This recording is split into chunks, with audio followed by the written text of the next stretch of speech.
There has never been a baseball season in the Bay Area quite like 1989. The Oakland A's, the San Francisco Giants, two teams battling through a regular season of injuries and adversity, guided by managers who by year's end look like magicians. Baseball fever reached a peak when San Francisco won the National League pennant, and Oakland took the American League title. Finally, the World Series, a four-game sweep by the A's. The World Series was supposed to be the ultimate battle by the Bay. But then came the earthquake that rocked Northern California just before Game 3, a quake that sent both players and fans through a kaleidoscope of emotions and created the awkward combination of baseball in its glory and nature in its fury. As a result, this tape is now dedicated to more than just both teams. It's for the people of the Bay Area, for it was their strength, their compassion, and their resiliency from which emerged the true champions by the Bay. We begin our story with the National League pennant-winning San Francisco Giants. The road to the Giants' first pennant in 27 years began in February in Scottsdale, Arizona. Cactus, palm trees, and the essence of spring, baseball.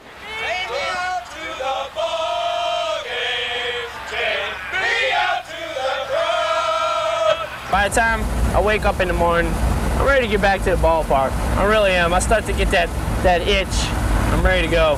When the Giants come to town, it's bye-bye, baby. Where you had it cross the scene like this before, now you're here. Which you learn in 2 days. You learn that already, so that's not really a problem. Oh, when the thrill comes marching in.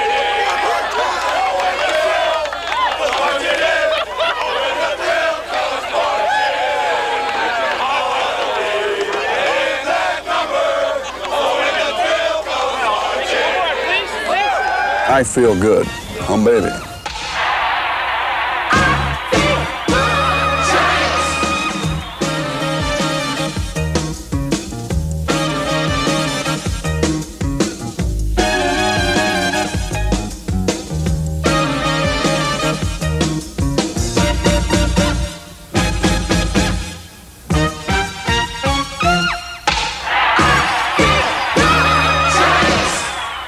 Everybody's talking right now. The Padres haven't won, and Dodgers are defending world champs. We'll sneak up on some people. We'll give them a rough day.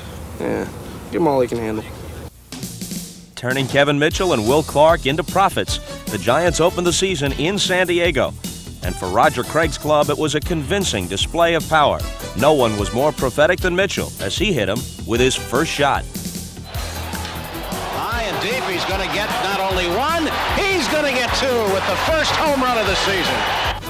But Kevin wasn't through. He drove in 4 of the Giants' 5 runs on the night, and then Mike Lacoste sealed the victory against the Padres. Struck him out, and the ball game is over, and the Giants have won it here on opening night. A come-from-behind victory for the San Francisco Giants, who opened the season on a winning note. As April moved on, Mitchell's hot bat was wearing out National League pitchers. The Giants still needed fine-tuning in some areas, but Mitchell was already tuned up, and his medley of home runs and RBIs was news up and down the dial. And she's not there at 7. Would you like to tell us your name? Good morning, San Francisco. Frank and Mike here, and here it is the 26th of April, and already it's a beautiful day. And that's because the Giants won last night. Don Robinson and Craig Lefferts combined on a shutout of the Cardinals. That's right, and Will Clark and Kevin Mitchell, how about those guys? Last night, Mitch got his league-leading 23rd RBI. Hum, baby. Yes, the Mitchell mystique was growing fast, but it wasn't always fueled by offense.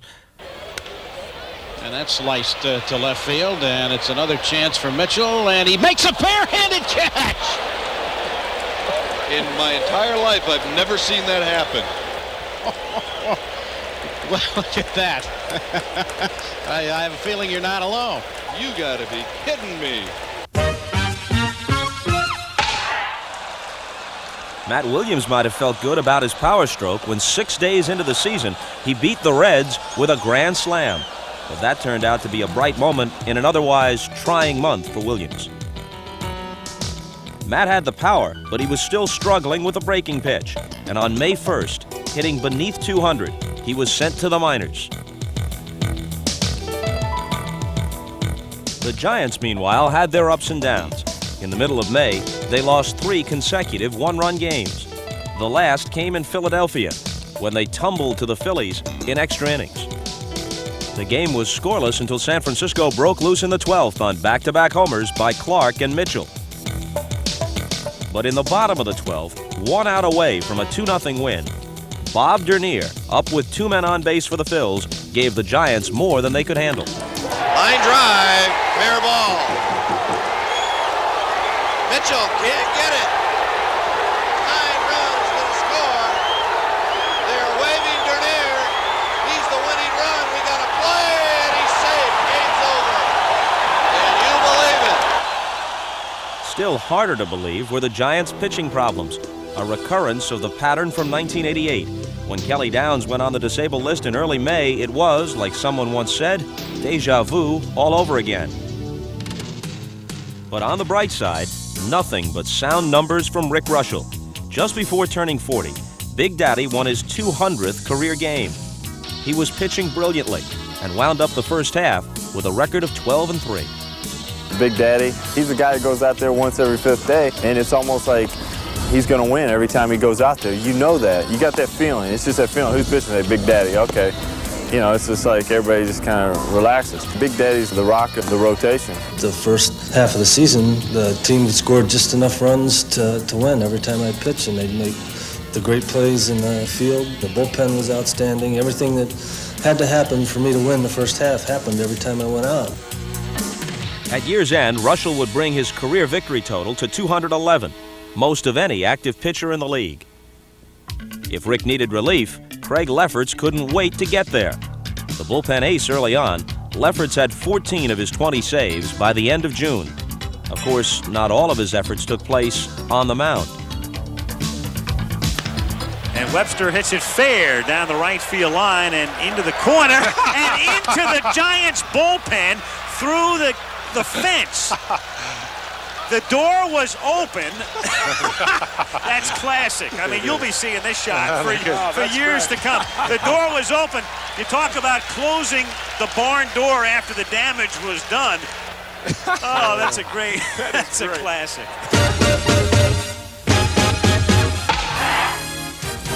Nothing improves a team's outlook more than winning. And in June, when the Giants came home to Candlestick, they were winning, in earnest. They were also finding out that the bench can prove to be invaluable. Ken Oberkfell found his niche, and he kicked off the June homestand with a 3-run pinch hit homer to beat the Padres.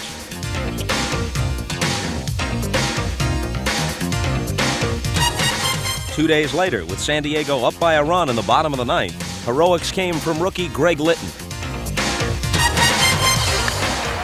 Left center field with distance, way back, going, it is gone. Holy cow! A 1-1 ball game as Greg Litton gets his first home run since coming up from Phoenix, and that's incredible. How true. Then 3 innings later in the bottom of the 12th, a more likely power source gave the Giants their biggest thrill of the day. Line drive, way back, going, it is gone! And the Giants win it, 3-1. In sweeping both the Padres and the Astros, San Francisco reeled off a terrific homestand, going 10-2. 3 of those wins came courtesy of Don Robinson, who proved ever resilient, pitching more innings than any Giant starter, and becoming the only one to steer clear of the disabled list. Even though the Giants were playing very well, the prospect of staying in contention was iffy. The problem, coming up with a right-handed stopper. The Goose couldn't get the job done, and then in the middle of June, the Giants found the answer, trading for Phillies ace Steve Bedrosian. The bullpen connection was complete. Line, the 1-1 pitch, and it's swung on, hit in the air center field. Butler is over, he's got it! The ball game is over. Bedrosian saves it in his first appearance as a San Francisco Giant.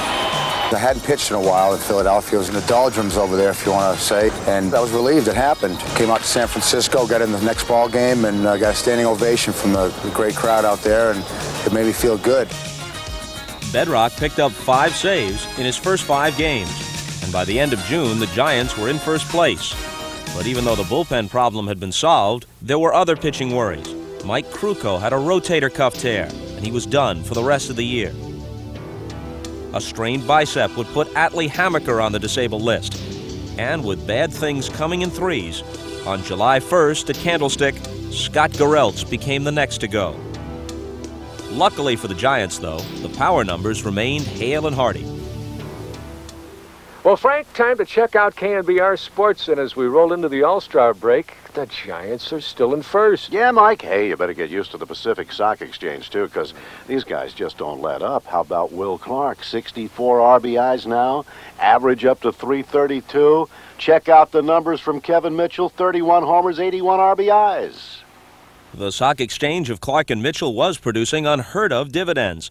Will was already established as a star, so the most surprising return on investment was coming from Mitchell, as he headed to certified stardom himself as the league's most valuable commodity and most valuable player in 1989.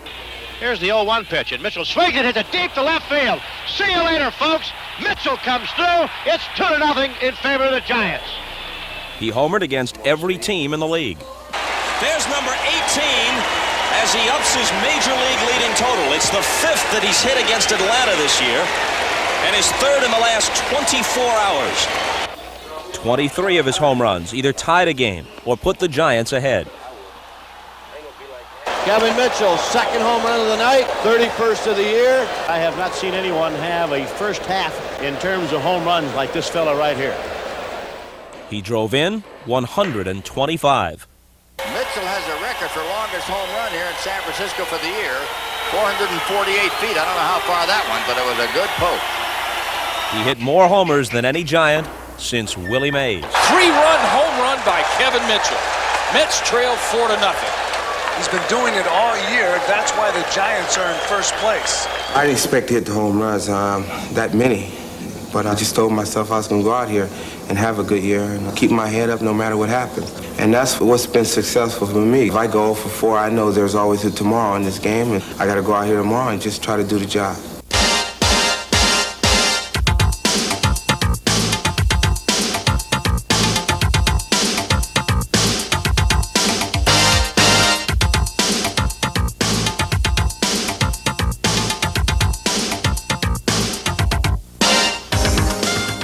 Now, it's not that Mitchell didn't have power before. In 2 previous seasons, he combined for 41 homers. But still, who would have figured on this year's total of 47?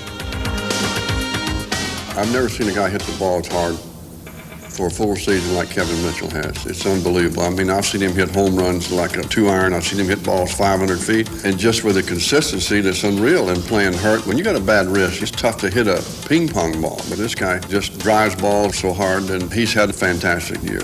I've been around some really, really good hitters, and the kind of season that Kevin's having, I've just been awed by it. I was on second base when Eric Shaw was pitching to Kevin. He hit that ball in the upper deck in San Diego. I've never seen a ball hit that far in my life. I stood on second base and looked until that ball hit the seats, and I turned around to second base umpire who was out there. I said, wow, I've never seen that. He said, I've never seen a ball that far either. They pulled up a battleship out here and shelled this ballpark. They couldn't have put it up there any better than that. Willie Mays has always told me to be aggressive at the plate. Attack the ball, be the attacker. That's what I've been trying to do. Every time I step up to the plate, I have to go up there. I got to try to overpower the ball. Not too subtle, but in Mitchell's case, a workable approach. By the middle of July, he was on a record pace with 31 home runs, numbers that guaranteed him a spot on the National League All-Star team. Will Clark was also an All-Star, of course, and he picked up the award for most votes, almost 2 million.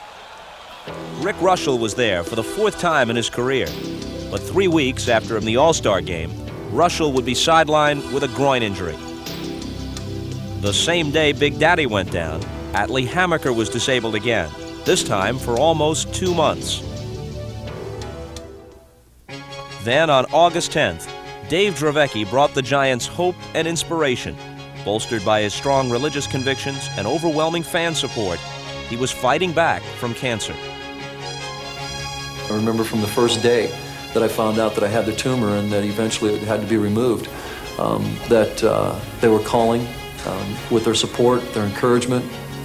And from that day all the way through, this entire organization has been very supportive. And then the excitement for them and for myself on August 10th, being a part of that day was just very special. It had only been a year since Trevecki had a cancerous tumor removed from his pitching shoulder. The surgery was deemed successful, but the long-term prognosis for recovery was uncertain at best. Even still, recovery and pitching again was the only thing Trevecki considered. When he came back this spring training and I saw him and he had that big cleft there where the muscle had been taken out, he says, I'm going to make it back. And I said, well, if anybody can do it, you can, David. He says, that's right. He says, I'm making it back. I'm going to pitch in the big leagues this year. And today's starting pitcher for San Francisco, number 43, Dave Trevecki. While I was standing on the mound, it's too difficult to express in words what I actually felt inside. It was just something that was so overwhelming, and I was so thankful for that opportunity. And at the same time, so excited about once again having another opportunity to play Major League Baseball. Trevecki's return felt like a miracle. To fans and players too, it said something about the human spirit. It is the most memorable thing that's ever happened to me in my career, to be able to sit in center field teary-eyed watching Dave Trevecki come back and pitch when everybody in the country, doctors, people, even family, thought that maybe he wouldn't pitch again. A normal pitcher pitching that game in a pennant race is tough. There's a lot of pressure, a lot of anxiety. But what he went through to do something like that was, I'll never forget that. It was one of the most unbelievable things I've ever seen in my life. The day was heroic. Trevecki won the game, bolstering the pitching-troubled Giants and giving inspiration and courage to a young cancer patient. Hey, I want to ask you one question. What did I ask you about I feel good? Do you feel good? Yeah. Can you say that in the microphone? I feel good. Atta baby. But then, just 6 days later, in the midst of delivering this pitch to Tim Raines, Trevecki collapsed, his arm broken in the same area where the tumor had been removed. This time, there'd be no comeback. Fearing further injury, and after due consideration, Trevecki decided to retire. The Giants had received inspiration from Trevecki, but now his re-injury put Roger Craig's pitching staff in still more disarray. I broke a major league record this year by using 15 starting pitchers, which I naturally didn't intend to do. But, you know, with everything that's happened, you know, it happened so much last year, I said, no way it can happen again this year, but it did. So Craig kept rearranging and restocking his pitching staff, and somehow the Giants kept on winning. He was the ideal combination of strategist and optimist. Roger never deals in the negatives. You can't walk around our clubhouse and hear anybody talking about things that have gone wrong. Things go right in this atmosphere. If we lose a tough game, hey, he always come in the locker room and when everybody's in there, and he tells them, hey, you know, the game's behind. Let's come out and get them tomorrow. And that's the type of manager you need. You don't need the type of manager that's going to come in and get on you. Roger Craig is the encouragement manager. He gives you that confidence to want to come back tomorrow and fight. He's just been outstanding. The respect he gets from the players, the way he handles the team from starting in February all the way through October, it's just wonderful. The Giants' success was a direct result of Craig's leadership, but the hitters, the fabulous Baker boys, were the work of batting instructor Dusty Baker. Sitting and talk to Dusty really helps me. Like, he'll tell me to slow down a little bit, slow my bat, work with my feet and stuff like that. So Dusty's been a big asset for me, and he's really been a big asset to the younger players on this team. Like rising star Matt Williams, back from the minors, he practiced what Dusty preached. You're listening to the Giants 68 KNBR. Frank and Mike here, 19 days into August, and the Giants are 2 up on Houston. And Big Daddy's back off the DL. Got a win last night over the Phillies. Hitting star Will Clark, his 20th homer. And Matt Williams hit number 10. Maybe it's time to make room for another seat on the stock exchange. What Matt Williams wasn't doing in April, he was doing in a big way since being called back up in late July. Williams hit 11 home runs in August. Ample evidence that the trip to Phoenix had paid off. I was sent down in May Played in AAA for 3 months, and all of a sudden it clicked. I think it's a little more patience, a little more confidence, a little more taking advantage of mistakes and things like that. But it's nothing big. I didn't change my swing. I didn't change my stance or my hands or anything. All of a sudden it just happened. Batting fifth, Williams loaded the sock exchange with even more power, turning the middle of the order into the most awesome threesome in the league.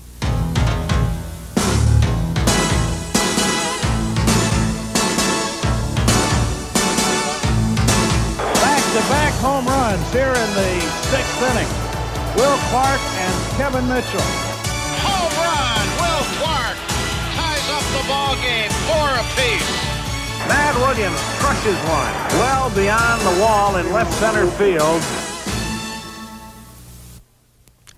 The power didn't always come from the heart of the order. On August 20th, for example, the Giants went into the ninth inning trailing the Phillies 2-1 at Veterans Stadium. Then, with 2 outs and the bases loaded, Ernest Riles found a nice, easy stroke. Hit deep to right field. He's gone back. It's gone. A grand slam home run for Ernest Riles. Such were the moments and the sometimes unheralded players who kept the Giants in first place. This is a big-time gamer right here. The Giants were spelling trouble up and down the order, starting at the top with Brett Butler. Gamer. This is a gamer. The former Brave and Indian proved he had a well-deserved reputation. And so too did the number 2 hitter, Robbie Thompson. Together, a 1-2 combination at the top of the order that scored almost 200 runs and supplied a little bit of everything. Thompson reached double figures in doubles, triples, homers, and steals, all from an ideal spot in the order. Second spot behind Brett Butler and ahead of Will Clark. Can't get any better than that. For one, with Brett on base, you may see a couple more fastballs. They're not going to want to get behind in the count. They're going to be around the plate for me because of Will Clark being on deck. Butler served up his own breaks. He had 23 bunt singles and stole 31 bases. And here's the most telling stat. In the 9 games when Butler and Thompson didn't reach base, the Giants didn't win. Little wonder they can't do without these two.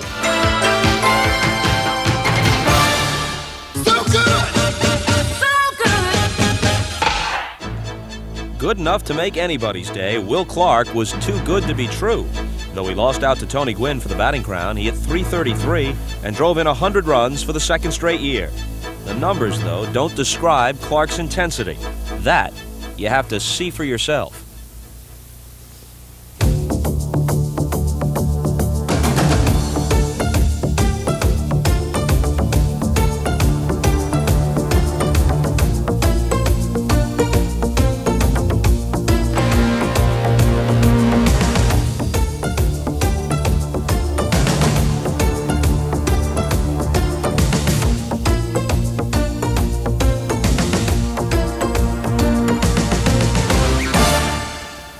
Will Clark reminds me more and more and more of a young Ted Williams. Ted was a no-nonsense guy. He came to the ballpark with his game face on, and when he went between the white lines, nothing. I used to think that the stadium could burn down around Ted Williams when he was at bat, and he wouldn't know it. And I feel the same way about Will Clark. I think the whole place could collapse. When he's at war with that pitcher, everything else is blocked out.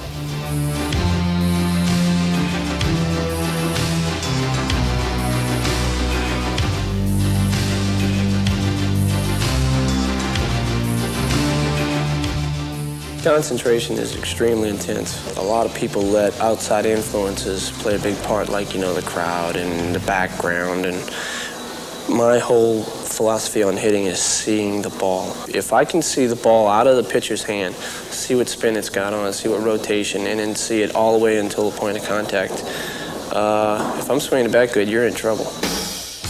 Unfortunately for opposing pitchers, all season long, the thrill was on. He hit 23 homers, had 196 hits, and did it all with a swing very much his own. A swing that, to some at least, inspired thoughts of another dramatic figure who achieved the status of legend. You know how Dracula and a lot of vampires, they throw up their cape after they bite somebody and when they're finna fly off. Will Clark got that little move he does. After he swings, he throws his arm up and he goes like this, and then he's peeking, you know, like a vampire would do. And that's why I call it the cave.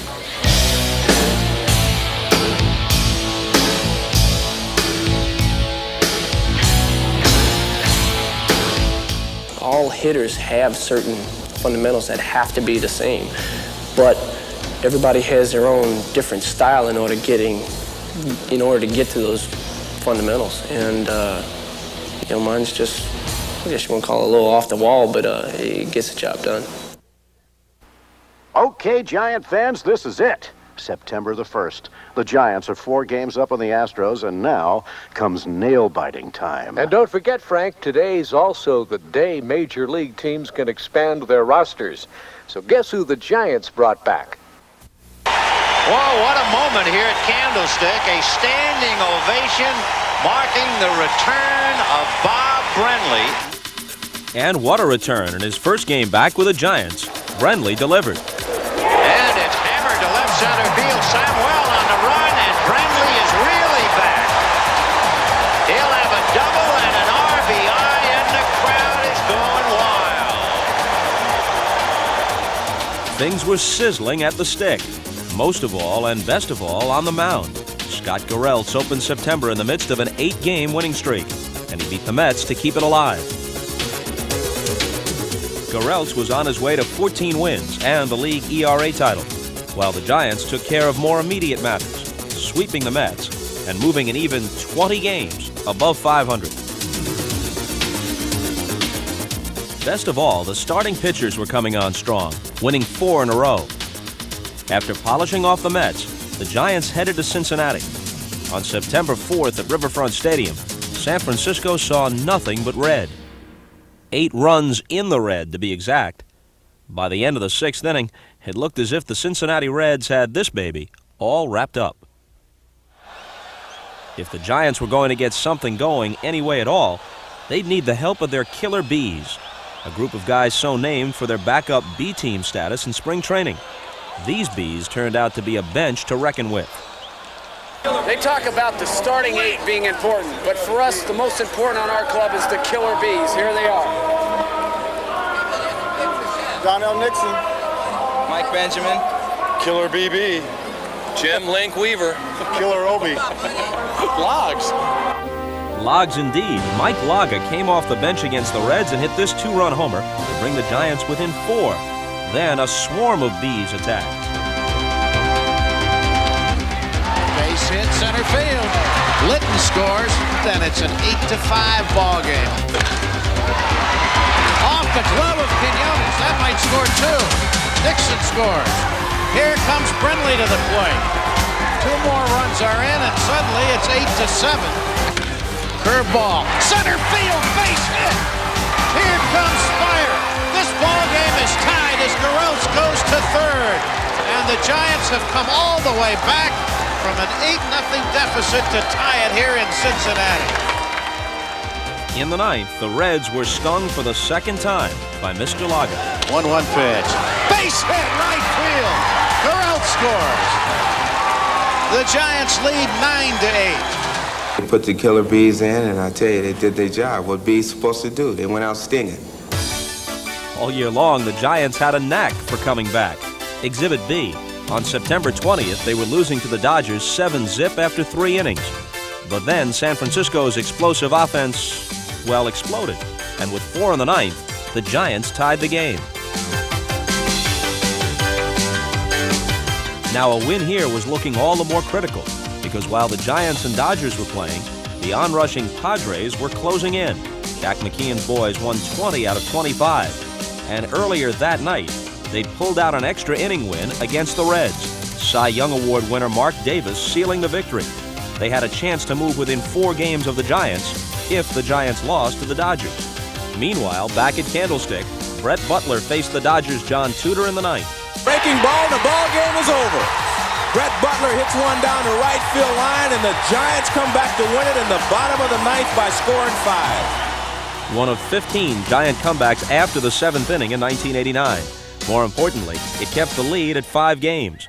But as the last week of the season approached and the magic number dwindled, the Giants would have to clinch on the road. First stop, Los Angeles. In a sense, it was no-nonsense time, but after losing the first two to the Dodgers, the Giants needed to get loose. Mike Krukow tried to do his part. Welcome to my world. This is the dugout, this is the clubhouse. If you've ever wondered what goes on here, you're about to find out. Let's go. We got the Bedrock here. Bedrock, he's thinking about his role as a stopper in our club. He's thinking about the last 3 outs of the game. What's going on in your mind right now? That's exactly what I'm thinking about, going in there and putting an end to it. You know, tonight's the night, and well, it's just a pleasure to be associated with the quality type person yourself. When you come along and interview me, it just makes my day. That's scary, isn't it? Pooch Fahey, wait a second, we got to talk to Pooch Fahey. Pooch, we paid $5,000 to see him lose all that hair. It was well worth it. It kept the guys loose. It's a good luck charm right there. A couple rubs tonight, and we're going to be Western Division champions. Another thing you have to deal with here is the media.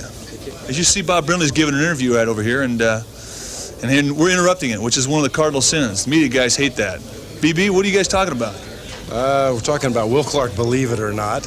Will Clark. Who else but? Well, you know they're not talking about me. Or me. We'll take a quick peek in here. We don't like to do a lot of camera time in here. You can see Kevin Mitchell coming out. Ah! That's the way we like him around game time. And what's your one main goal tonight? For us to win. Couldn't have said it better myself. Well, Nice going, big boy. You want to say hello to anybody? no. Do that later when he gets a girlfriend. The Giants had no friends in Los Angeles. They lost 3 in a row to the Dodgers. The sweep set up a potential season-ending showdown in San Diego.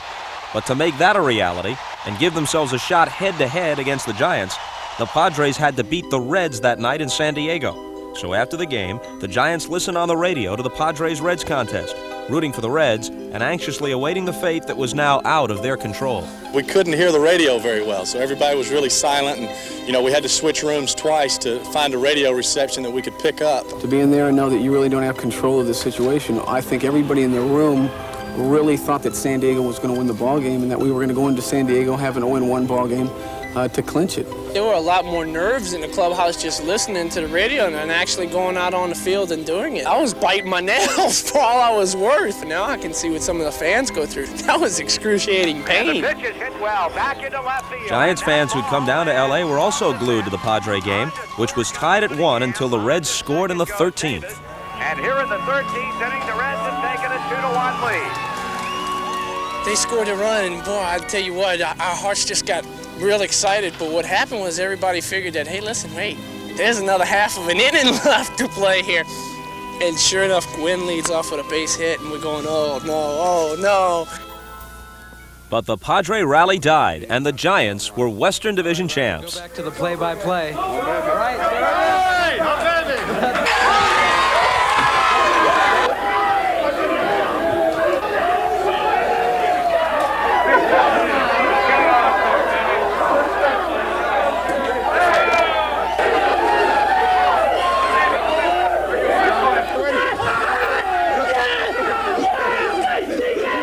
People might say that we didn't win it by winning it, and that taints it, and that doesn't work that way. You play a full season, and we had an outstanding year. Ain't nothing better than this. We'll see you in Chicago. We're the best. We're going to prove it. Woo!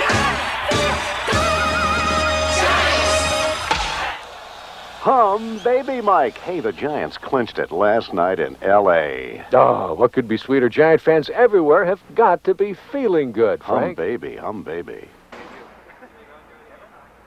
In addition to the division title, for the first time in San Francisco history, the Giants drew more than 2 million, a testament to a team the critics said couldn't become champs, and a salute to the truest believers who always knew the Giants could.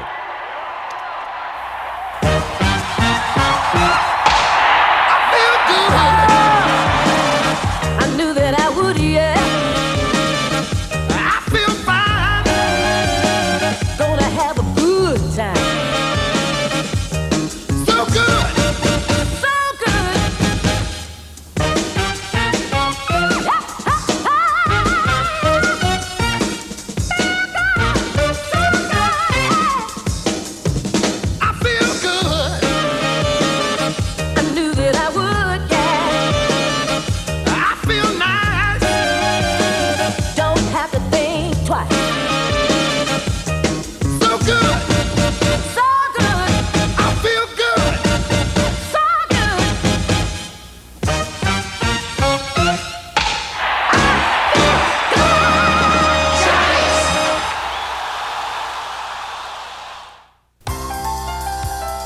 Champions by the Bay continues with the story of the 1989 Oakland Athletics.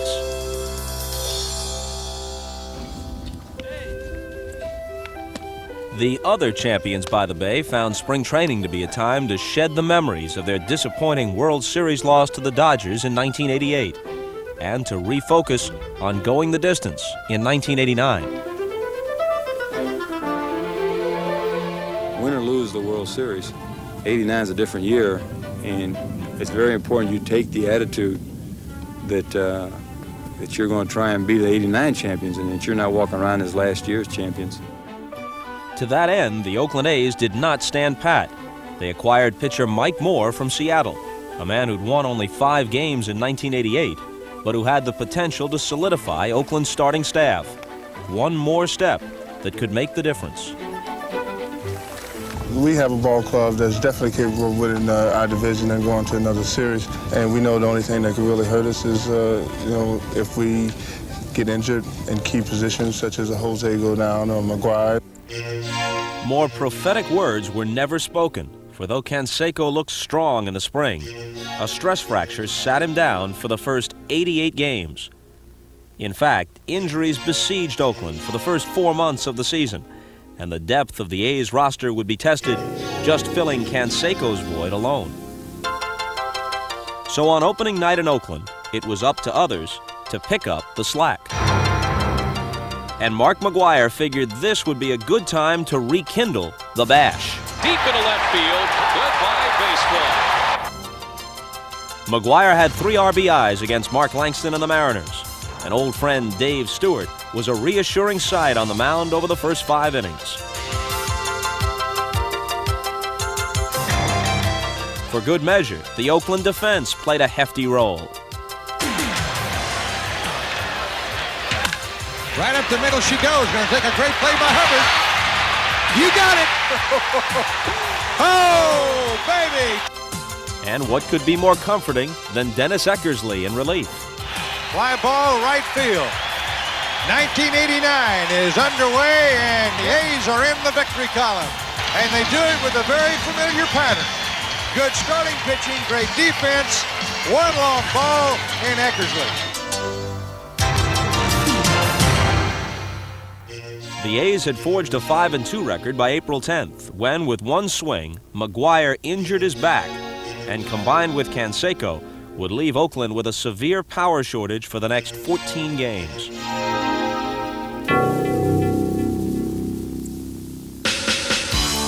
It was clear the Mighty Mites were going to have to step forward. Guys like Tony Phillips, Stan Javier, and Mike Gallego. Gallego alone would wind up starting 59 games for the year. No one player proved more versatile than Phillips, though, who played 6 positions for Oakland in '89 and at times made folks forget all about Canseco. Well, almost. Canseco's official fill-in was Javier, who started 49 games in right field and hit .300 into May. Javier's going to swing away, and that he does. A line drive to left center field. Stan Javier puts the A's on the board. Goes stems back to Tony La Russa having confidence in the players that he had on the bench when the injuries happened. And I think that gave me and Gallego and Stan Javier a boost of confidence to go out there and perform. Soft liner. Phillips up the ladder to grab it. Molitor lines one into right field, and it's backhanded by Javier. Kirby Beckett, great stop by Gallego. Look at this play. Oh, baby! Instead of there being some drop-off, these guys are playing at that same high level. So that's a tremendous lift to your team because instead of what you thought would be the guys who play most of the time, you've got a different combination, but there's no decrease in quality.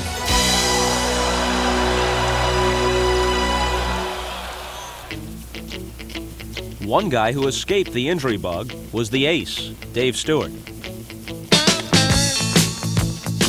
Stewart won 5 games without a loss in April, making him 11-0 in that month over 2 seasons. 1-2 delivery. Got in there. The breaking ball in on the hands. Ooh! Wow. It was an early sign that Stewart might roll to his 3rd straight 20-win season. Only the second pitcher to do it in Oakland A's history. For me personally, getting out the gate as well as I do for the past 2 years, that's real simple. When I pitch, the guys hit, they score runs, they play defense, and it makes my job a lot easier to win ball games in April. Simple. From the ace of the staff to the diamond in the rough, newcomer Mike Moore would go on to lead the A's with 172 strikeouts and finish with a career-high 19 victories. Proof positive that the potential the A's saw in him at Seattle just needed to be realized. Mike Moore certainly came over here with a tremendous amount of physical ability, and we incorporated into his repertoire this year a forkball, which is a new pitch for him. Ooh, good forkball, and a strikeout victim. It's added something when I'm not as sharp with my other pitches. It's another pitch that I can throw for strikes. And now there is a strikeout for Moore on the forkball, and that is his 4th strikeout of the game. Moore started strong, winning 3 games in April, allowing less than 2 runs a game. And that helped the A's forge an 18-8 record the first month, leaving them a game behind the Texas Rangers.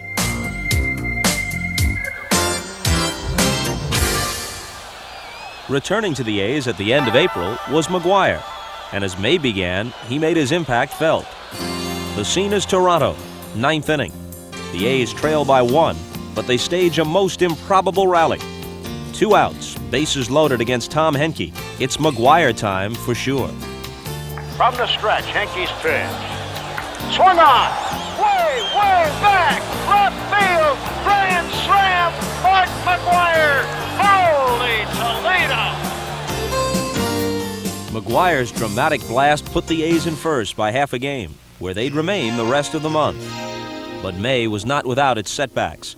A seemingly innocent double-play pivot sent 1988's Rookie of the Year, shortstop Walt Weiss, hobbling to the disabled list, joined there on the same day by pitcher Storm Davis. 2 more key performers for the A's suddenly no longer in the picture, and while Gallego covered for Weiss, it was Todd Burns who weathered the storm for Davis. Burns won 3 games in May, including 1 start where he retired 19 of the 20 men he faced. With all the injuries, Tony La Russa was forced to manage like never before. Probably the best prepared manager I've ever seen. I mean, he is so prepared. He is so into the game. He doesn't let anything slip. And what he did this year with the players he had out and the players he had to play with, just gives credit to Tony La Russa. But La Russa, as he always does, preferred to put the credit elsewhere. I think our club has taken turns picking itself up. And I think the strength of our club is our balance and our attitude. For me, if you speak about the positives on the ball club, I think you start with the players. But those players need a philosophy on which to build. And in Tony La Russa, they have a leader who makes everything that much easier. The man's a winner. You know, you got to like to play for him because he's going to keep you in the ball game. He keeps his players, whether you're a starter or whether you're on the bench, he keeps everybody sharp. He keeps everybody in tune. He knows how to handle ball club. Manager, motivator, navigator, and always a winner. One thing La Russa could always count on was the steadiness of at least a select few. People like Dave Parker. Big Dave had 22 home runs and 97 RBIs, figures that led all designated hitters. But Parker's contribution was more than just the long ball. He exuded experience and a swaggering confidence that helped steady the younger players during the pennant race. You should respect everyone and fear no one, and that's my theory on playing, and that's what I try to reflect in the clubhouse and on the field. Parker's savvy was nearly matched by that of outfielder Dave Henderson, a postseason veteran. A late-inning hero if ever there was one, Henderson hit over 300 through mid-May, and 7 of his 15 home runs in 1989 gave the A's the lead. Swung on, long drive, high into left center field. It's gone! It's a home run! Dave Henderson has defeated the Milwaukee Brewers. Holy Toledo! But if Henderson was the bad boy on the A's, the uncontested good boy was catcher Terry Steinbach, fast becoming a perennial all-star and always there to lend a clutch hit. The pitch is ripped into center field, base hit. Henderson scores. Parker to third being waved in. The throw by Young cut off and he'll score. In Oakland's subtle blend of age and youth, steady players like Parker, Steinbach, and Dave Henderson gave the club clutch performances and gave the fans a reason to believe.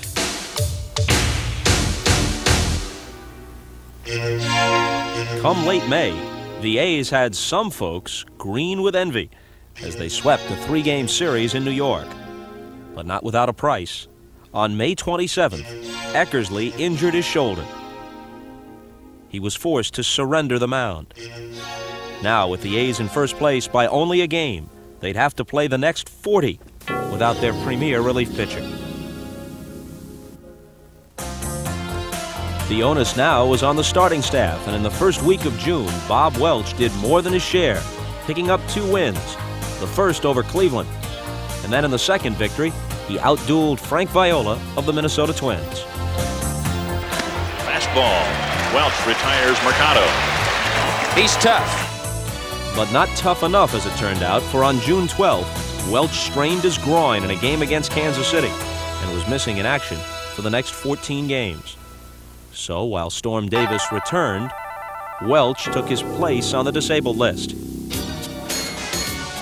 With all the injuries, it was inevitable the A's would hit a rough spot sooner or later.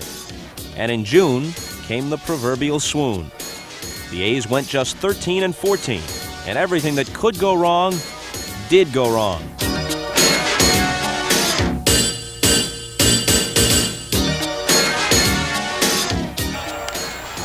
High in the air to right field down the line.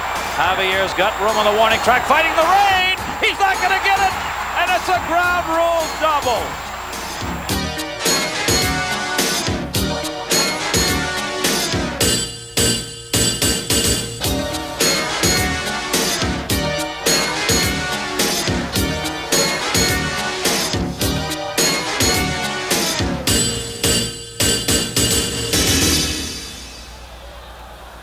Something had to be done, so on June 20th, the A's traded Greg Cadaret, Eric Plunk, and Luis Polonia to the Yankees for Rickey Henderson. It was, quite simply, the trade of the year.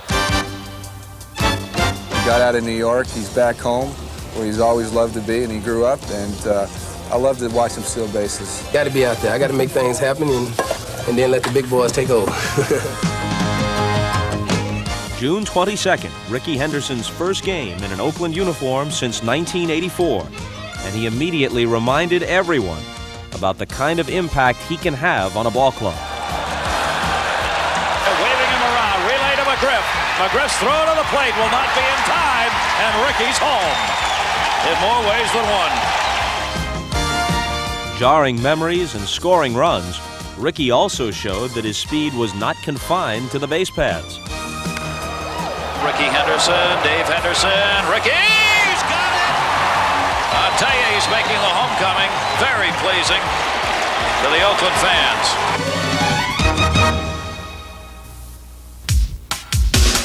Despite their June woes, the A's entered July a half game in front.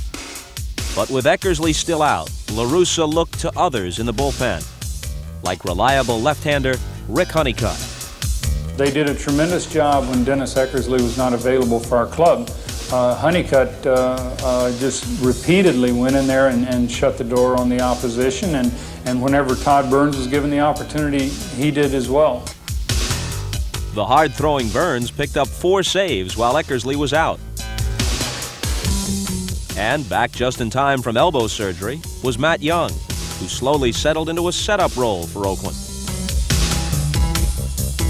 For the 4th straight year, the soft-spoken and hard-throwing Gene Nelson would appear in 50 or more games. Following a rough first half, Curt Young came on strong with a 3-1 second-half mark and an earned run average under 2. No question, the depth of the Oakland staff was coming through. I think that we have a club that realizes that you don't pat yourself on the back too often, but you be proud of the way that you're going about playing the game, and you go out there and you just keep grinding it out. So even with all their injuries, the resourceful A's were but a game and a half out at the All-Star break, and were certainly well represented at the game. La Russa was the American League manager. McGuire, the first baseman. For the second straight year, Terry Steinbach was the catcher. Mike Moore was there for the first time. And believe it or not, so was Stewart, who despite back-to-back 20-win seasons had never been named to the All-Star team before. For Stewart, it was a long way from his first few frustrating years with the Dodgers. He was traded from L.A. in 1983, winding up in Texas, where a year later he went 7-14. Finally, the Phillies, who buried him in the bullpen, released him in '86. Somewhere, the A's saw something in Stewart that everyone else had missed, and brought the Oakland native with a career record of just 30-35 back home. Stewart responded with 3 straight seasons of 20 or more victories.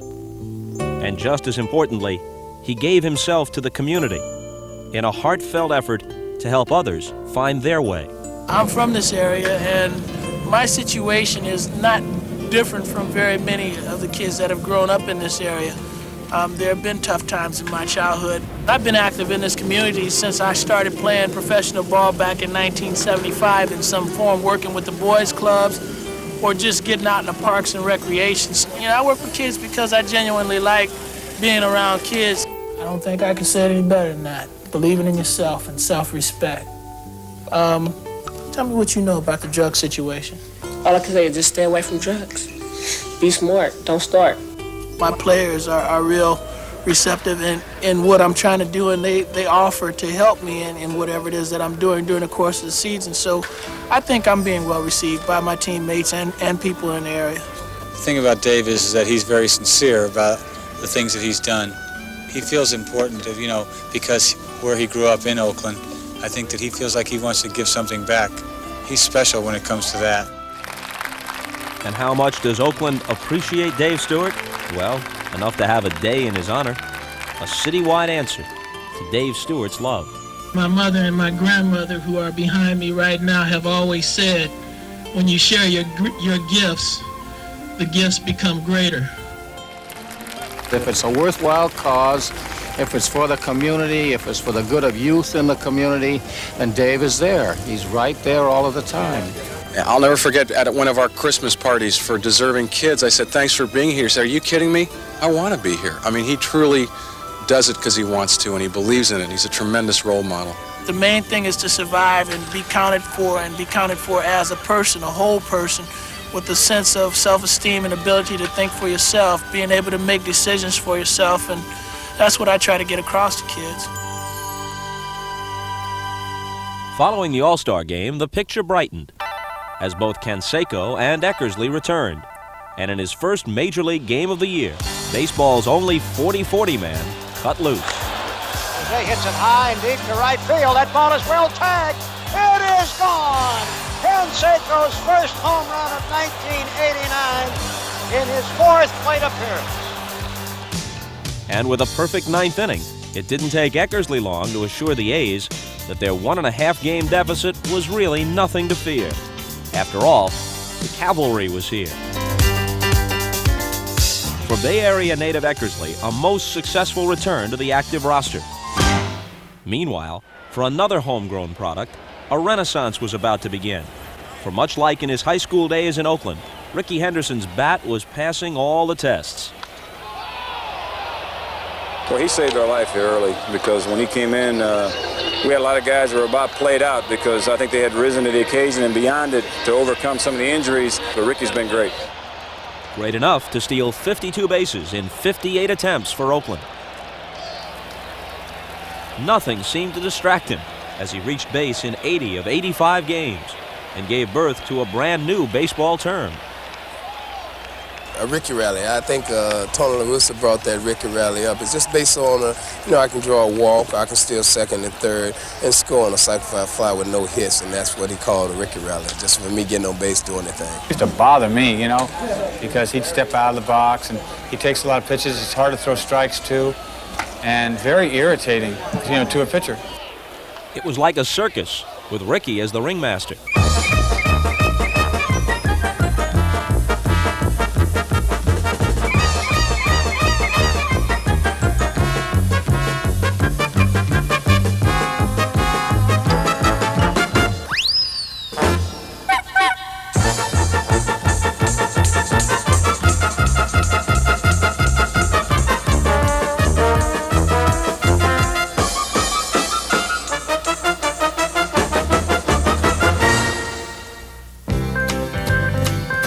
Come the end of July, it was showdown time against the California Angels. The A's were tied for first in the Western Division with the upstart Halos, but by the time the series was over, the Angels had won 2 of 3, and the A's were in the not-so-familiar position of looking up from a 2-game deficit. No doubt about it, there'd be a pennant race to determine how the West was won.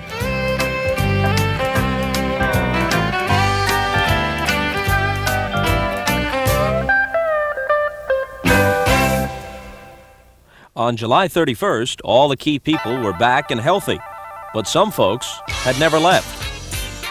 Consistency was the creed of Carney Lansford, who had one of Oakland's all-time best offensive years. Carney hit .336 in '89, missing the batting title by 3 points. He hit over .400 in both May and July, and developed a reputation as quite the artist. The art of contact hitting. If you would ask players and pitchers who is the one Oakland player you don't want to face, the answer would always be Lansford. And if there ever was a question as to why the A's were just 2 games out despite all the adversity, Oakland fans knew Carney was part of the answer. Still another factor in the A's success was their chemistry. For a team that plays as one, well, quite often wins as one. You can't come into this clubhouse with a sad face on you. If you have a sad face on your face, you're going to have a smile before the day's over with because people are beyond you. They're going to make you laugh. It's a great team to be on. I'm going to show you what I'm going to do. I'm going to throw one pitch and then I'm leaving the game. Merv Retman. That's all he teaches.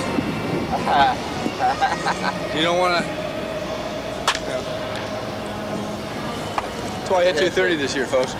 That's why I hit 230. And how do the A's relax? We play domino. It's just like a contest between who feels they're the greatest domino players. And when we get mad at each other, yell at each other about domino, but just relax you a lot. Give me a dime. Why you keep getting all these dimes down there? What, somebody giving away money around here? I don't give you too much money at all. You should have been said that. Look for it. To me, it's like getting out frustrations. I get an opportunity to yell at Ricky Henderson and talk about his hairdo and scream at Javier because he don't play that well. Yeah, way to go, Javier. You up to your usual stuff here. Bucket-eyed, gopher. That's a shame, man. Let me cut that money down. It just creates a jubilant atmosphere, and when you got a jubilant atmosphere, it makes it a much better place to prepare to play baseball. With everyone now healthy, the mid-August rematch against the Angels had a decidedly different feel. California and Oakland were tied for first, but not for long. Phillips drives it deep into right field. That ball is carrying, and it is gone. Strike 3. Phillips makes a diving stop of a one-hop grounder, gets up and throws out Joyner. And it's in time. He's out at third base. Still nobody down, and Dave Parker ripping into the gap in right center.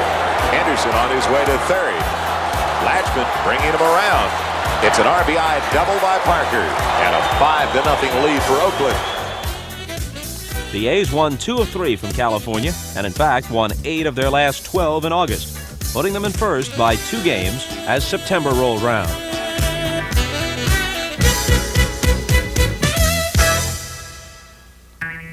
The A's were no longer doing it with magic, not with everybody healthy. And when Boston packed their trunks and came to town, the A's really turned on the heat. Yes, Oakland saw the light, and the chance to increase its lead in the West. They did it when the Red Sox' Roger Clemens was unexpectedly victimized by A's catcher Terry Steinbach. There's a long drive, really tagged into deep left center field. It is going, it is gone for a home run. And a not-so-long ball helped out too.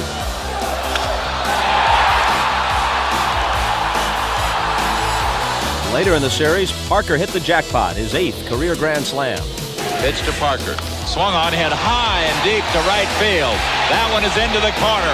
Way back, way back. Tell it goodbye. A grand slam for Dave Parker. When all was said and done, the A's had fashioned their biggest lead of the year at Boston's expense. A 4.5-game Western Division bulge that truly was worth trumpeting.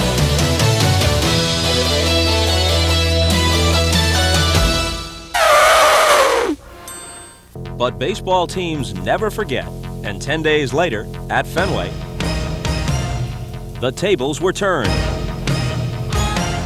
The A's could do no right. The Red Sox, no wrong.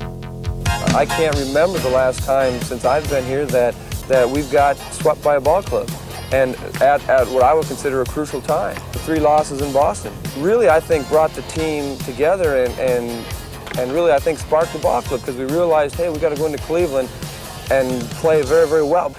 The lead was down to 2.5, and the A's arrived in Cleveland with the eerie feeling that the division might be slipping away. And though La Russa may have had his reservations, much as I do about this script, the Indians were next, and the bats came alive. That one's in the gap. Snyder on the horse will not catch up with it. Henderson scores from third. The 2-1 lead for the A's. A 3-game sweep, as it turned out, that put Oakland 3.5 games in front. Next stop, Minnesota, where they rattled the Twins with 19 runs in 4 games. McGuire goes after the first pitch, and it's hit deep to center. Will this be his first Metrodome homer? Yes! The series featured what was perhaps the play of the year. Here's a bouncing ball. Tony Phillips, look at this play. Backhanded. He got him. Unbelievable. I tell you what, that one's going to be in the highlight reels right there. An outstanding play. I couldn't believe it. I couldn't believe he was actually doing what he was doing. It seemed like it all went in slow motion when I was watching the whole situation come about. And like I said, he flipped it behind his back and gave me a perfect feed. It's something I expect Ozzie Smith to do, not Tony Phillips, that's for sure. Meanwhile, Bob Welch became the 4th Oakland pitcher to win 17 games, his 2nd straight season with that victory total. In addition, Stewart won his 20th game for the 3rd straight year, something no Major League pitcher had done since Jim Palmer in the 70s.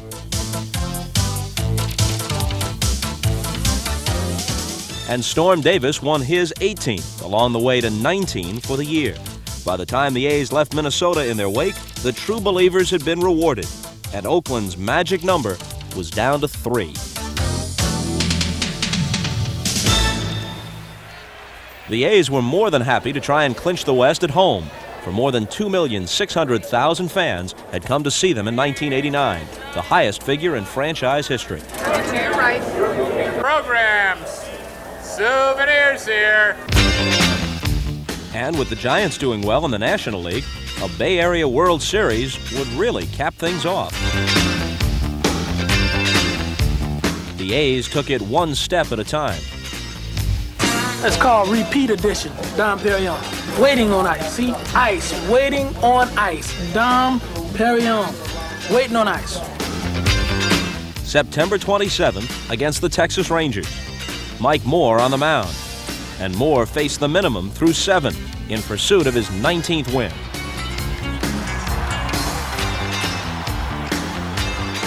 Now all the fans needed was some hitting, and Jose was just the man. There's one that's going to be too deep. Somebody in the bleachers. There she goes. Home run. Oh, baby, did he get that one.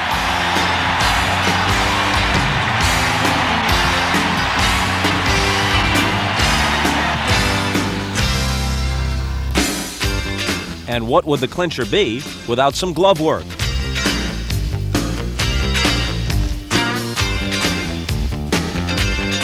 Phillips makes a diving stop. How about these guys? Long White back into Gallego, and he made a pivot unbelievable to first. Those guys are something to watch, aren't they? Preparations were in order in the clubhouse. And in the dugout, anticipation. Everyone else in town was awaiting Nelson's pitch, the pitch that would ensure a rerun of Oakland's favorite show. This could be it. The A's are Western Division champions for the second year in a row.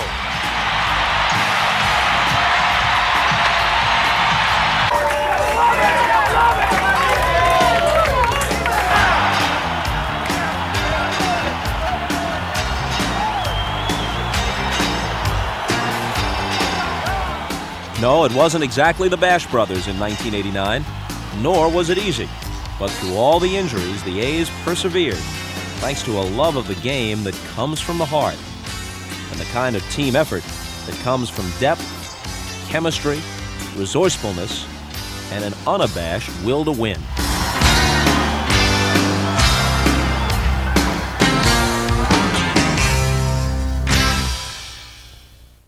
The two champions by the Bay were now off to seek their fortunes in the playoffs. For the Oakland A's, that meant staying put at the Oakland Coliseum. The A's had their sights set on a second straight pennant, and in Game 1, they greeted the Toronto Blue Jays, who could be a formidable opponent. Dave Stewart was touched for 3 early runs, but then stifled Toronto. Oakland caught up on a Mark McGwire home run, but it was Ricky Henderson's speed and hustle that would prove critical. In the 6th inning, with the score tied 3-3, Oakland hats were off to Ricky. With Henderson on first, the bases loaded and 1 out, Carney Lansford hit what looked like a sure double play ball that would end the inning. But only 1 out was made, and the A's scored twice. It was the pivotal play of the game. Henderson broke up the double play, and the A's got a lead. They never lost. You look at it as a man possessed in Ricky, that he was online and he wanted to show the world what he could do. And happened to be that he was clicking on all cylinders. He had everything working. In Game 2, Toronto again got in front early, but an A's comeback featured the speed of Ricky Henderson. In the 4th, he simply ran over a 1-run Blue Jay advantage. He's running. Pitch taken. The throw to second. He is safe at second base. He's running again. Pitch taken high. The throw to third. Not in time. He has it stolen. Moments later, the score was tied when Carney Lansford sent Henderson home with his 3rd run in 2 games. And Oakland was headed for another cakewalk. A's fans had reason to be brash about Ricky. In the 2 games, he reached base 7 times and stole 6 bases. The A's led 2-0. The National League playoffs opened under the lights at Wrigley Field, and the Giants came out swinging. Right off the bat, it was clear this night belonged to Will Clark. The 2-0 pitch to Clark is swung on and hit in the air to left center field. On the run with a dive is the center fielder Walton. He can't get it. In to score Butler. On his way to second with a slide is Clark with a double and an RBI, and the Giants take a 1-0 lead. On his way to a league playoff record 13 hits in just 5 games, Clark homered his next time up. And then in the 4th, with the bases loaded, he delivered a bigger blast. Maddox throws and Clark swings. High drive, right field, going, gone! Grand slam, home run for Will Clark. Well, take a ride on that one. That ball was kissed. Clark's grand slam turned a close game into a blowout and gave Will the thrill. RBIs 3, 4, 5, and 6. The Giant first baseman has done it again. Game 1 was just my night. I was looking fastball in, I got it, and as soon as I hit it, there was no doubt. That ball would have left if the wind was blowing in. No matter that Wrigley was not one of Clark's favorite parks to hit in, his tour de force performance gave the Giants an 11-3 win and the 1-0 lead in the series. The next night in Game 2, Mark Grace introduced his red-hot bat. And in showing Giant pitchers no mercy, Grace collected 2 doubles, a single, and 4 RBIs as the Cubs beat the Giants 9-5 and tied the series at a win apiece. With Toronto's new Sky Dome hosting Game 3 of the American League playoffs, Oakland's Storm Davis was facing a Blue Jay rally in the 4th. Tony Fernandez came up with 2 men on. Base hit down the right field line. Knocked down by Canseco. Going to third is McGriff. He's heading for the plate. The throw not in time, and Fernandez winds up at third base. Toronto's 4-run rally did the A's in, and the series stood at 2-1 in favor of Oakland. Go, Jays, go! Go, Jays, go! But in Game 4, Ricky Henderson was on the go, this time with 2 home runs, one of them a 430-foot shot to dead center. Ricky's blast might have won even more admiration were it not for the colossal clout of Jose Canseco. Swing and a high, deep drive to left field. If that stays fair, that is gone. Tell it goodbye into the upper deck. Somewhere around 500 feet. I can't imagine a ball being hit any farther than that. I don't care, Mickey Mantle or whoever. I don't think anybody's ever hit a ball that far. Even with Oakland's shower of power, the Blue Jays rallied from 4 runs down. Mookie Wilson on the run. The glove of Gallego into right field. Mookie will head for the plate. Here's the throw, offline, he scores. The Blue Jays scored 3 times, in fact, and went to the bottom of the 9th, down by just 1. Dennis Eckersley was in a jam, a man aboard, and the winning run at the plate. But he fought off the threat, saved the 6-5 victory, and the A's were 1 win away from the World Series. In Game 5, Ricky Henderson and friends brought their full complement of pitching, power, speed, and defense. But in the first 3 innings, it was Henderson alone, a one-man wrecking crew. The MVP of the playoffs, he dashed off a little of this and a little of that, and the A's led 2-0.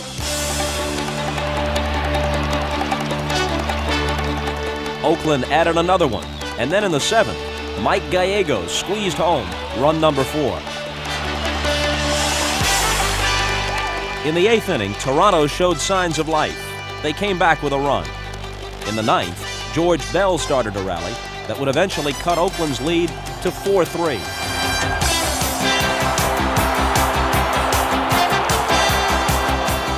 But the Blue Jays wouldn't get any closer. Dennis Eckersley made sure of that. He struck him out! The Oakland Athletics are champions of the American League for 2 consecutive years. And the first team to repeat in more than a decade.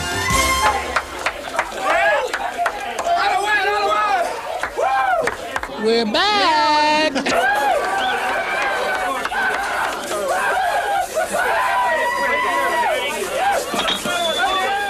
Still, the victory wouldn't be complete until the A's came home to share it with their fans. We went to Toronto and we decided we'd have a little fun. The fun times were starting to roll at Candlestick, too, as Giant fans prepared for Game 3. The Giants are going to do it. Yeah. 89, Giants. Woo! Giants, number 1! Number 1! With the series tied at a win apiece, more than 62,000 poured into the stick. But Giant spirits were shaken in the first inning when the Cubs took a 2-0 lead. In a wild bottom of the first, though, the Giants didn't get the ball out of the infield and still scored 3 runs to go ahead. The lead would swap hands again, and in the 7th, Les Lancaster came out of the Cub bullpen to try and protect a 1-run advantage. Brett Butler on first, 1 out, and up to the plate, Robbie Thompson, who homered off Lancaster in Game 2 at Wrigley. Lancaster comes. There goes Butler. The pitch swung on. Hit to left field. Going back is Smith. He looks up. It's gone. Bobby Thompson with a home run, and the Giants lead it by a score of 5-4. I hit the home run, and I was just pretty much floating around the bases. I tell you, it was one of those things you dream about doing, and here I was contributing with a big hit and helping us go ahead in the ball game, and pretty much shifted the momentum a little bit back to our side. The momentum stayed on San Francisco's side. Steve Bedrosian saving the 5-4 victory, and the Giants went up 2-1. In Game 4, the Cubs stamped out a Giant lead in the 5th when Andre Dawson delivered a double that tied it up.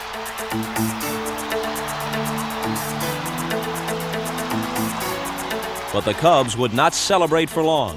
In the bottom of the 5th, Matt Williams came up with a runner on, and in a momentous 12-pitch battle with reliever Steve Wilson, he fouled off pitch after pitch, 7 in all.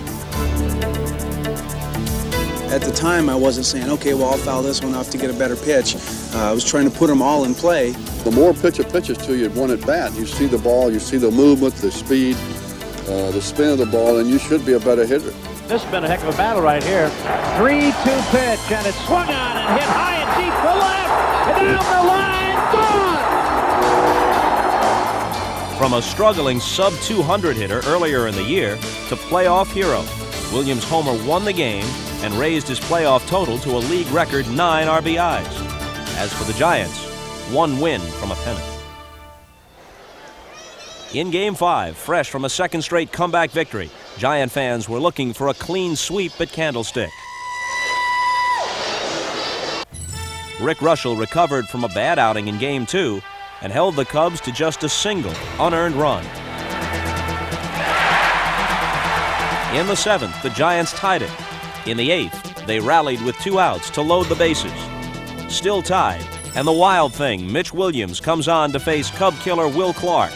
But first, a consultation with Kevin Mitchell.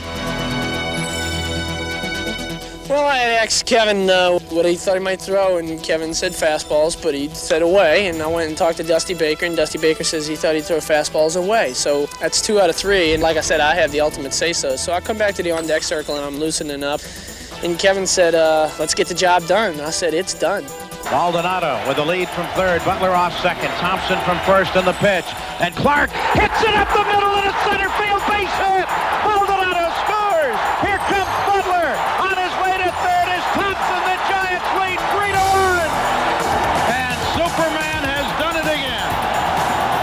Clark's hit capped off an MVP performance and gave the Giants their first trip to the World Series since 1962. Webster at second, Walton at first. Bedrosian throws to Sandberg, and the pitch is grounded to second base. Thompson has it, throws to first. It's over! 27 years of waiting have come to an end. The Giants have won the pennant.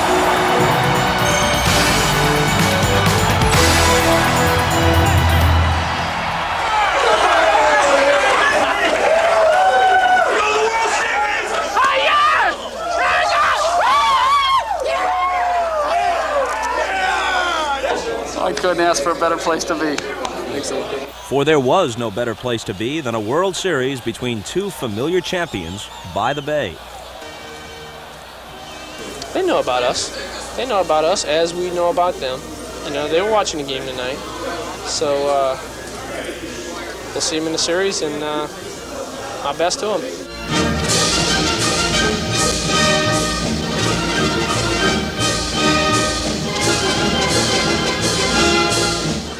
And my cat's an A's fan. If the A's win, my husband's sleeping on the couch.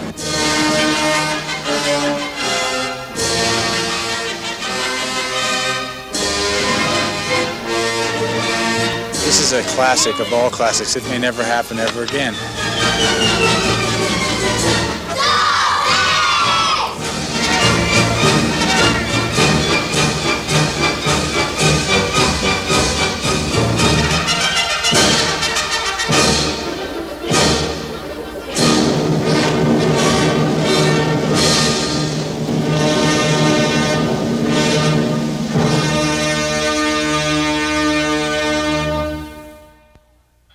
That's what it's all about, big boy.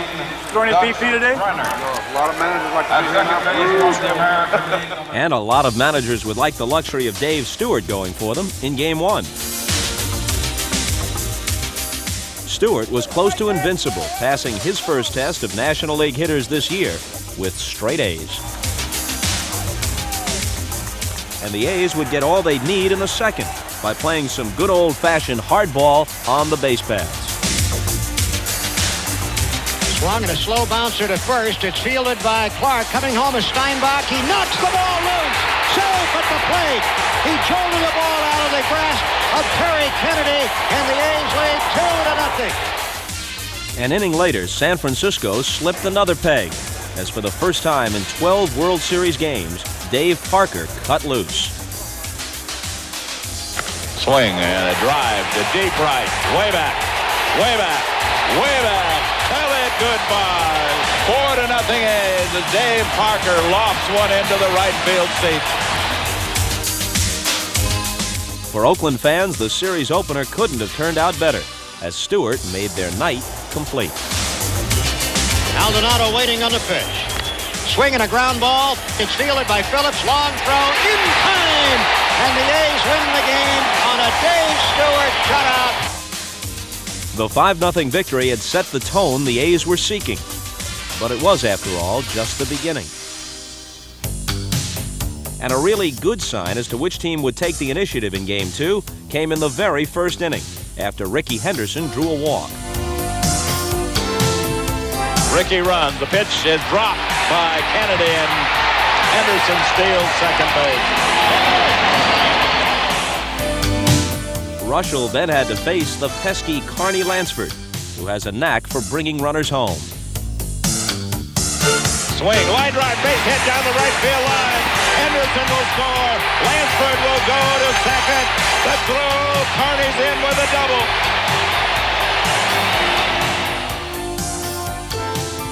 The Giants would come back to tie the game at 1, but in the fourth, Terry Steinbach connected. Swung on, hit deep to left. Way back, stays fair, it's gone. You can tell it goodbye. A 3-run home run for Terry Steinbach. And the A's lead it 5-1. Once again, timely offense and solid starting pitching, this time from Mike Moore, sent the Giants down to a 5-1 defeat and sent the series back to Candlestick with San Francisco in a 2-0 hole, their spirits sagging, and as the saying goes, their backs clearly to the wall. The pregame warm-up for Game 3 was winding down when the event took place that would change this series' place in history forever. Fans, media, and players were simply going about their business. Then, earthquake.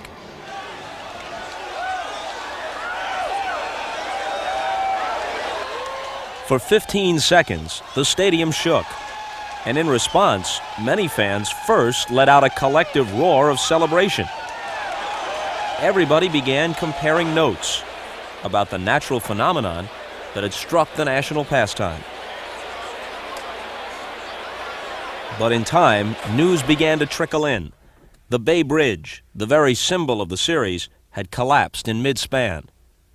What's more, there was a major fire burning in the Marina District. Then, tragically, word came that Interstate 880 had collapsed, crushing more than a mile's worth of cars beneath it. Clearly, there was no way this game could go on.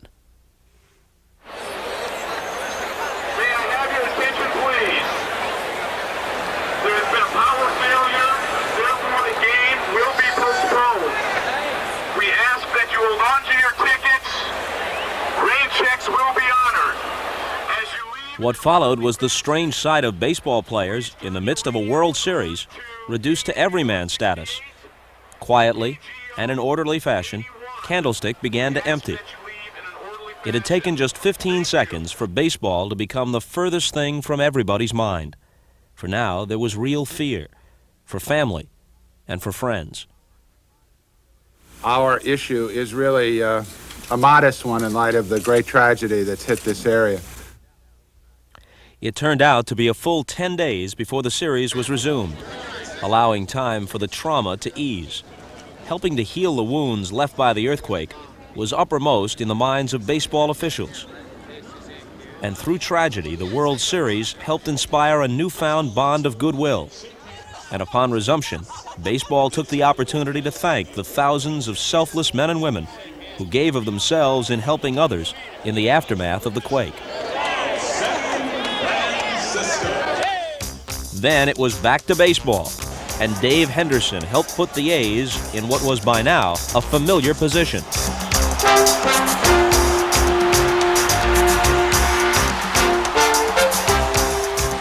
Henderson's tightrope double gave the A's a 2-0 first-inning lead. But in the third, the Giants' Matt Williams stepped to the plate and cut that margin in half. The 1-1 pitch, and Williams hits one high in the air, deep to left field. That ball is going, it is gone. A home run for Matt Williams. But back to the plate just 1 inning later, the red-hot Henderson. Swing and a drive to deep right center field. That ball is hit way back. Way back. Pellet, goodbye. Dave Henderson going into right center and drives that one over the right center field fence. His third run batted into the game. Henderson had 2 homers on the night and came within inches of a third, helping the A's to a 4-1 lead. But in the fourth, the Giants came back. Now the 1-1 pitch, and Kennedy lines it into center field, a base hit.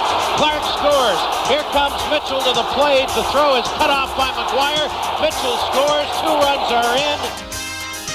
Now there was new life in Candlestick, but the A's hadn't gotten here on offense alone, and both Stewart and his defense shut the door. Swing, ground ball, diving stop by McGuire. To his feet, left to Stewart in time. A brilliant play by Mark McGuire to take away a base hit from Sheridan. Having stopped the Giants' momentum, the A's poured it on and won 13-7, taking a 3-0 advantage in the series. No team in history had ever come back from that far down. The grim reality of the past was really driven home in the second inning of Game 4, when Don Robinson faced his pitching counterpart, Mike Moore, a man with 1 lifetime at-bat. Swing and a line drive, hits to center field deep.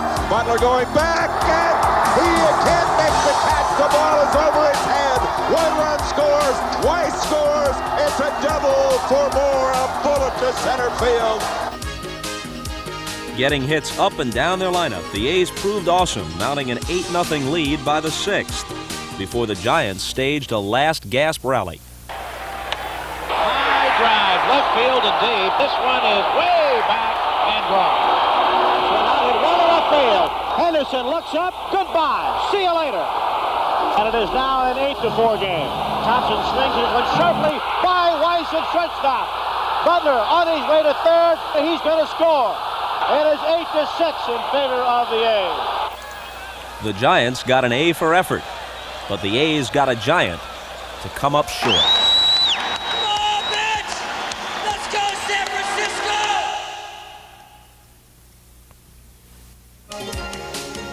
Kevin Mitchell's fly ball to the track all but extinguished the Candlestick Flame. The A's would increase their lead to 9-6, and then turn matters over to Eckersley.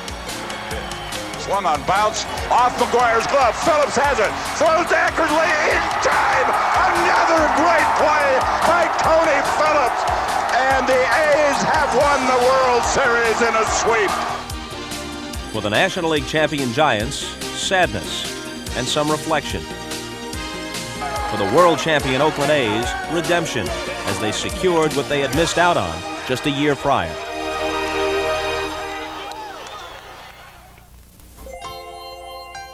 In baseball annals, Oakland will be listed as the 1989 champions by the Bay. But for everyone who was touched by the earthquake that gave this World Series its historic context, it goes much deeper than that. It's everything in perspective in that baseball is only a game and it has pretty much nothing to do with life. And when, sometime in the future, this World Series is recalled, it will be as a time when the crowning moment of our most treasured game was interwoven with the heartache of the real world in which we live. When both fans and players alike put their game aside in the spirit of sacrifice and rebirth. For they truly are the champions by the Bay.